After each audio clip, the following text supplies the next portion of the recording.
신약 322페이지 빌립보서 4장 1절부터 9절까지 저와 여러분이 교독하겠습니다. 그러므로 나의 사랑하고 사모하는 형제들, 나의 기쁨이요 면류관인 사랑하는 자들아, 이와 같이 주 안에 서라.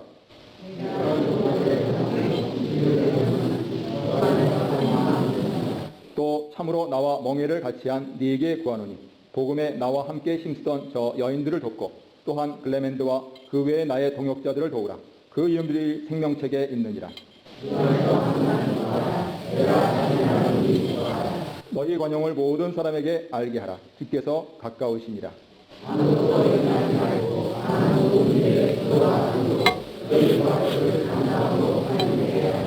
그리하면 모든 지각에 뛰어난 하나님의 평강이 그리스도 예수 안에서 너희 마음과 생각을 지키시리라.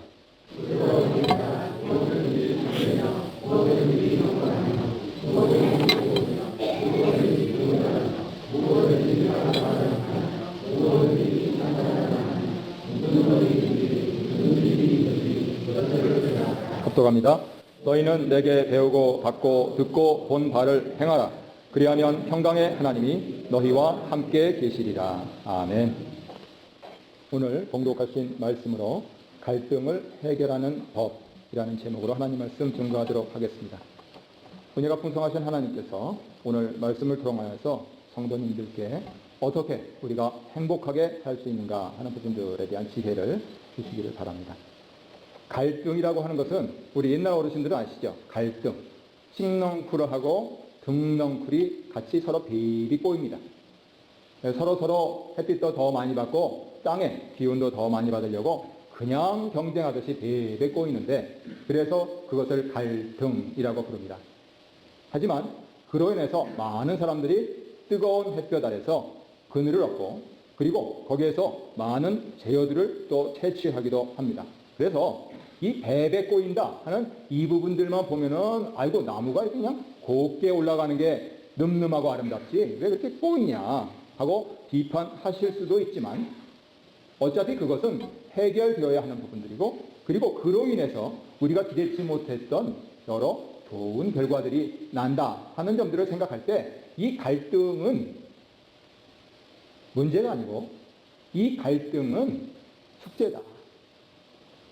그리고 이 갈등을 소모적으로 볼 게 아니고 생산적으로 보는 것이 지혜다 하는 것을 깨달을 수가 있습니다. 왜 그런 얘기 없는 것 같은데 빌립보 4장을 함께 봉독을 하고 나서 갈등으로 설교를 시작하느냐? 사실은 1절에서 내 사랑하는 나의 면류관인 너희여, 교회여 그렇게 선포를 한 사도 바울이 제일 먼저 2절에서 하는 얘기가 뭐냐면 바로 너희 교회 안에 있는 갈등을 해결해라 그 말씀이기 때문입니다. 이 유오디아와 순두계 당시 이름을 분석해 보면 여성들 이름인데 오늘날로 얘기하자면은 권사 1권사회 회장님, 권사 2권사회 회장님, 성탄절 때 우리가 파트락을 할 것인가 아니면은 회비 남은 걸로 케이터링을 할 것인가 예를 들자면 팔락을 하자 케이터링을 하자 이런 문제를 가지고 서로 으르렁거렸던 것이죠. 아니 그게 뭐 으르렁거릴 일이야 먹으면 되지. 사도 바울이 지금 2절에서 하는 얘기가 그겁니다. 같은 마음을 품으라. 무슨 마음이요? 아니 왜 교회에 모여 있어요? 사랑하려고 모여 있는 거지. 한 번은 팔락을 하고 한 번은 케이터링 하면 되는 거지. 어떤 거 먼저 할 걸로 또 싸울 거예요? 가위바위보. 아니 그러면 되는 거지. 같은 마음을 품으라. 그 말씀을 하고 있기 때문입니다. 그런데 이 말씀이 예산 말씀이 아닌 것은 사실은 저의 개인적인 상황과도 관계가 되겠습니다. 건설적으로 해결하느냐, 여기에 관건이 있구나, 여기에 인생의 성패가 있구나 하는 점들을 깨닫게 되면서 오늘 말씀에 대해 야 이게 진짜 성령님 살아계셔서 오늘 우리에게 주시는 말씀이구나 하는 부분들을 인정하지 않을 수 없습니다. 그랬을 때 세 가지 지혜를 말씀하시는데요. 그 첫 번째로 제가 방금 나눈 대로 가만히 잘 따져보라는 거예요. 내가 이렇게 예배에 나와서 하나님 건강 주셔서 지난주는 어땠든지 오늘은 나와가지고 하나님께 예배 드릴 수 있는 것 이 자체가 큰 은혜요 복이다. 내가 주머니에 사정이 안 좋으면 어떻게 하나님께 헌금을 드릴 수 있겠으며, 그리고 내 자녀들과 더불어 교회를 섬길 수가 있겠는가? 그러면 믿기로는 우리가 이렇게 해서 주일을 하나님께 온전히 드리면서 일주일의 첫 시간을 시작한다면 하나님이 살아계실진데 오는 주간에서 우리에게 다시 건강 주시고 물질 주시고 가족 간의 평화 주시고 교회의 평안을 주시면서 다음 주일에도 또 만나게 하실 줄로 믿는다. 이런 감사가 생기는 거예요. 이것을 사도 바울이 자, 갈등을 어떻게 해결하느냐? 첫 번째, 바로 3절에서 항상 기뻐해라 말씀을 해주시고 있는 겁니다. 세상에 문제를 찾고자 하면 끝이 없어요. 세상에 이 넓은 얼굴을 가지고 흠을 찾고자 하자면 끝이 없어요. 그런데 이제는 눈도 좀 지친해지고 하면서 18해 동안은 봐도 저 얼굴 봐도 지겹지가 않다. 어떻게 저렇게 관리를 잘하느냐 하면서 참 저기를 보면 이쁘다. 오늘은 이 각도에서 보니까 이쁘다 하는 그러한 마인드셋으로 접근을 하자면은 매주가 감사하지 않을 수가 없는 거예요. 얼마나 바쁘고 힘들 텐데 이렇게 예배에 나오고, 얼마나 바쁘고 힘들 텐데 이렇게 정성껏 말씀을 준비하면서 우리가 한 마음으로 하나님을 예배하느냐. 우리의 이 주일을 드리고 이 주일로 시작하는 이번 일주일이 기대가 되고 이 자체가 우리가 기뻐할 근거다. 사람이 마음이 기쁘면 관계가 좋아지고 관계가 좋으면 돈은 들어와요. 문제는 내 마음의 기쁨이 자꾸만 여러 가지 정황 때문에 없어지고 낮아지고 하니까 관계도 힘들어지고 관계가 힘들어지니까 자꾸만 돈이 새는 거예요. 그러니 우리가 하나님께 나와서 예배드리는 이 첫 시간, 이 부분들부터 시작하면서 항상 기뻐하는 이 일이 갈등을 해결하는 시작이다. 바울은 그렇게 말씀을 해주고 있는 것입니다. 두 번째로 관용하라. 주 안에서 항상 기뻐하라. 내가 다시 말하노니 기뻐하라. 너희 관용을 모든 사람에게 알게 하라. 주께서 가까우십니다. 왜 이 말씀을 하시느냐? 지금 유오디아와 순두계 교회의 유력한 지도자들끼리 으르렁거리고 있는 상황에서 그 현실을 도외시하는 게 아니고 그 현실을 위에서 누르시는 성령의 능력으로 기뻐하라 이렇게 말씀하시면서 너희는 한 공동체다. 너희는 한 가족이고 너희는 한 교회이고 너희는 한 천국의 사람들이다 말씀을 하시는데, 눈을 들어서 보면 너희는 이라고 얘기했던 이 가정과 교회를 벗어난 외인들이 있어요. 이 외인들에 대해서 우리가 관용하는 것이 우리의 갈등을 해결하는 길이다 말씀을 해주시고 있는 것입니다. 바깥의 사람들에 대해서 관용하라 이렇게 얘기를 하고 있는 것입니다. 이 부분들에 대해서 동양의 지혜가 있는데요. 25살의 황제 즉위에서 63년 재위했던 청나라 걸륭제가 있습니다. 다큐멘터리의 아주 단골 손님입니다. 워낙 63년 대단하지 않습니까? 그랬을 때 외세가 들어왔을 때 거기에서 우리나라가 대국이다 하는 그것을 보여줬고, 오늘날에도 사실 중국분들 우리가 보기에는 부족함이 있어 보여도 자기가 세상에서 제일 잘난 민족이라고 생각하고 사는 것 같아요. 거기에 혁혁한 공을 세우신 분입니다. 근데 이분이 여러 많은 책과 시와 마치 솔로몬처럼 그렇게 유명한 잠언들을 많이 남겼는데 그 중에서 특별히 자기가 고백한 얘기가 있습니다. 임금 노릇하는 거 하나도 안 어렵다. 왜요? 자리에 앉아있기만 하면 돼요. 그런데 진짜 어려운 게 뭔지 아냐? 백성들을 편안하게 하는 게 어렵다. 한번 적용해 보십시오. 아빠 엄마 노릇하는 거 어렵지 않아요. 왜요? 그냥 내 침대에서 자서 일어나면 돼요. 그런데 진짜 뭐가 어려워요? 눈 뜨고 일어나면 내 자식이 나한테 어떻게 반응할지가 두려운 거예요. 목사로 치자면 마찬가지예요. 교인들이 두려운 거예요. 나라의 지도자로 치자면, 사회의 지도자로 치자면 거기에 성원들이 두려운 거예요. 그래서 걸륭제가 우리에게 전해주는 지혜가 뭐냐면 지인 안민이다. 지인, 남을 제대로 알고, 황제 입장에서는 신하를 제대로 알고, 부모 입장에서는 가족을 제대로 알고, 목사 입장에서는 교인을 제대로 알고, 거꾸로도 마찬가지죠. 지인, 안민. 그래서 내가 오늘 여기에서 무슨 일을 해야 지금 다른 이들이 평안할까? 그게 제일 어렵다고 그랬어요. 그랬을 때에 사도 바울은 우리에게 바로 다른 사람이 누구인지는 얘기를 안 하는 상태에서 아니 어떻게 관용함으로써 경찰은 내가 20kg 오버하면 관용을 안 하는데 다른 사람이 나한테 싫은 소리를 하더라도 나는 관용함으로써 교회의 사람으로서 우리는 예수를 믿는 사람이고 우리는 천국을 소망하는 사람이고 그래서 우리에게는 평화가 있고 그 평화를 당신에게 나눠줄 수가 있습니다.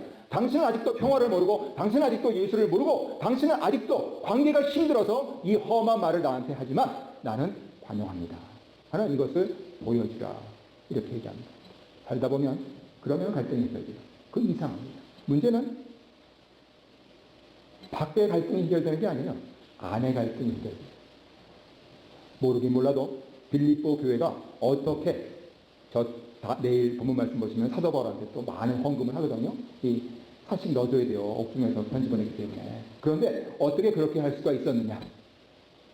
추론해 보면은 야 지금 뭐 케이터링 할 거냐 팔락 할 거냐 이게 문제냐. 지금 우리에게 이 복음의 서신을 보내준 사도에게 사직부터 넣어주자 하는 여기에 마음이 합치가 됩니다. 그러면 두 마음이 있다가 한 마음이 되니까 갈등이 해결돼 버리잖아요.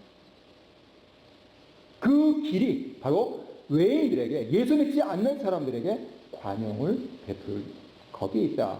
이 지혜를 우리에게 말씀을 해주고 있습니다. 그래서 정리하자면 가정적으로 교회적으로 그리고 넓게 잡아서 사회적으로 갈등이 있다 하면은 우리 예수 믿는 사람들은 첫 번째로 먼저 기뻐해야 됩니다. 네가 살아있으니까 나하고 조금 불편하지. 내가 죽었거나 네가 죽었더라. 불편할 게 뭐 있어요? 세상에 불평이 없는데 딱 한 가지 문제밖에 없다고 마크 트웨인이 얘기했습니다. 어디다 그랬지? 공동체입니다. 세네치기에 울타리가 있는 건 왜 그래요?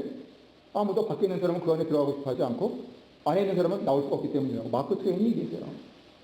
내가 지금 왜 불편해요? 다 살아있어서 그래요. 그러니 살아있는 것을 기뻐하는 게 당연하지 아니한가? 이 또한 즐겁지 아니한가? 그렇게 믿으시길 바랍니다. 두 번째로 바깥의 사람들, 외부인들에 대해서는 좀 관용 좀 해라. 어떻게 예수 믿는다 그러면서 그렇게 그냥 이를 악물고 그렇게 하느냐. 조금 손해 봐라. 조금 사선 양보해라. 조금 늦게 가라. 그리하면 주께서 더 빨리 가게 할 것이고 더 빠른 길로 가게 할 것이고 더 천국을 내려주시리라 믿는다. 그 얘기입니다. 왜냐하면요, 사실은 주께서 가까우신다. 이게 굉장히 무서운 말씀이에요. 우리 예수님 심판하러 오신 모든 때가 환난됩니다. 그래서 환난을 당하지 않을 사람은 우리들 뿐인데 그 환난의 때에 얼마나 힘들겠냐. 다른 종교에서 얘기했듯이 사는 것 자체가 고해다. 그러니 얼마나 힘들겠느냐. 우리가 만약에 예수를 진실로 믿고 있다면, 우리 마음속에 기쁨과 평강이 있다면, 우리 마음속에 관용하는 마음이 있다면 그 금내고 힘들어하는 사람들 앞에서 보여주면 될 거 아닙니다. 하는 그 말씀을 하시고 있는 것이죠. 그리고 세 번째로 진짜 중요한 것이 무엇이냐. 결국 예수 믿든지 안 믿든지 살았든지 죽었든지 예외 없이 모두 하나님 앞에 서야 되는데 지금 아직 기회가 있을 때 지금 여기서 하나님 앞에 서라. 이게 말씀을 하신 겁니다. 그것을 염려하지 말고 기도하라. 우리에게 이렇게 말씀을 해주시고 있는 것이죠. 그 갈등이 결국 네 마음의 갈등 아니냐, 네 입의 갈등이 아니냐. 그것을 하나님께 올려드려라. 네 입부터 하나님께 말씀드려라. 자꾸만 사람을 보니까 네 입이 걸어지는데 자꾸만 사람을 보고 하나님께 말씀을 드려라. 신기하게도요, 나를 힘들게 하는 사람을 생각을 하고 그 사람을 찌르지 아니하고 나를 힘들게 하는 사람을 생각을 하고 예수님의 십자가를 바라보면서 어쩌면 좋습니까? 진짜 참을 수가 없네요 하면 이상하게도 마음이 와요. 이상해요. 기도해봐야 돼요. 그래서 저 인간은 나하고 진짜 맞지 않는다. 저 인간이 없던지 내가 없던지 해야 된다. 아니에요. 하나님께서 여적 함께 두의 목적이 있어요. 그랬을 때 하나님 도대체 무슨 목적입니까? 나는 괴롭습니다 하는 그 얘기를 저 인간한테 하지 말고 하나님께 하는 거예요. 염려하지 말고 하나님 나를 사랑하시죠? 그래서 나와 예수 믿게 하시고 큰 복을 누리게 하시고 이렇게 다시 기도의 제목을 주셨는데 무슨 복을 주시려고 이걸 주십니까? 하면서 염려하지 말고 사람에게 아니고 하나님께 말씀드리라 하는 것이죠. 우리의 사업이 어렵습니까? 그러나 그 사업을 자꾸만 보지 말고 하나님을 바라보는 것입니다. 하나님, 왜 이것을 저에게 주셔서 이렇게 어렵게 하십니까? 눈물이 안 나올 수가 없어요. 그런데 사람이 또 이상한 것이 눈물 좀 쏟고 나서 다시 일어나서 열심히 또 일해요. 그거 참 이상합니다. 그게 관계예요. 그래서 사도 바울이 우리에게 말씀하시는 것은 평강, 그리스도 예수 안에서 너희 마음과 생각을 지키신다. 그렇게 말씀합니다. 만약에 내가 기쁘지 않다. 내가 다른 사람 봐줄 수가 없다. 반영하지 못한다. 하면은 신자들은 내가 기도했는가? 하나님께서 기도 제목 주셨는데 내가 그것을 놓고 기도했는가?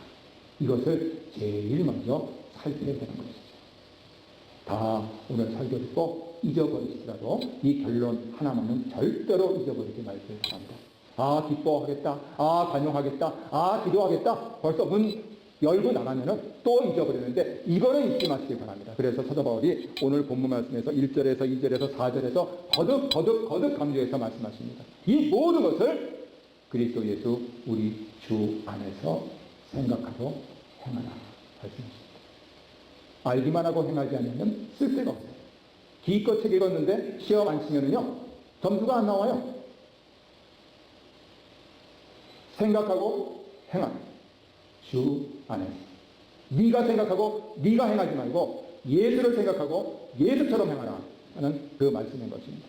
그리할진대 우리에게 어떠한 역경과 환란이 있을지라도 우리는 항상 감사할 근거를 발견할 것이고 우리는 외인들에게 관용할 수 있는 여유가 있을 것이며 바로 그것을 위해서라도 우리는 그 자리에서 꿇어서 기도할 수가 있게 될 것입니다. 예수님처럼 오는 주간에도 승리하면서 사시고 행복한 주간 되시기를 주님 이름으로 축복합니다.